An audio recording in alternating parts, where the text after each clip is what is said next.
গাইবান্ধা সাঘাটা ফুলছড়ি আসনের বিএনপি মনোনয়ন প্রত্যাশী ও জেলা বিএনপির সহ সভাপতি নাহিদুজ্জামান নিশাতকে নিয়ে অপপ্রচারের প্রতিবাদে সংবাদ সম্মেলন করেছে বিএনপি ও অঙ্গ সংগঠনের নেতাকর্মীরা। মঙ্গলবার রাতে বোনারপাড়া জেলা পরিষদ ডাক বাংলো হলরুমে আয়োজিত সংবাদ সম্মেলনে নেতারা অভিযোগ করেন, একটি কুচক্রী মহল নিশাদের জনপ্রিয়তায় ঈর্ষান্বিত হয়ে তার বিরুদ্ধে মিথ্যা ও বিভ্রান্তিকর তথ্য ছড়াচ্ছে। ফুলছড়ি উপজেলা বিএনপির সভাপতি সাদিকুল ইসলাম নান্নু লিখিত বক্তব্যে বলেন, নিশাদ দীর্ঘদিন ধরে সাঘাটা ফুলছড়ির সাধারণ মানুষের পাশে রয়েছেন এবং ছাত্র জীবন থেকেই জাতীয়তাবাদী রাজনীতিতে সক্রিয়। তিনি আরও বলেন, গাইবান্ধা জেলা বিএনপির সুপারিশ ও তারেক রহমানের সিদ্ধান্তে নিশাদকে জেলা বিএনপির সহ সভাপতি মনোনীত করা হয়, যা নেতাকর্মীদের মধ্যে উচ্ছ্বাস সৃষ্টি করেছে।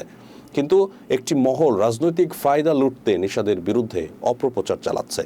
এমনকি আওয়ামী লীগের নেতার সঙ্গে তার ছবি সংযুক্ত করে পোস্টারও ছড়ানো হয়েছে। সংবাদ সম্মেলনে উপস্থিত নেতাকর্মীরা এই অপপ্রচারের তীব্র নিন্দা জানিয়ে দলীয় ঐক্য বজায় রাখার আহ্বান জানান। এছাড়া অপপ্রচারকারীদের বিরুদ্ধে আইনানুগ ব্যবস্থা গ্রহণ প্রক্রিয়াধীন বলেও জানান নেতারা।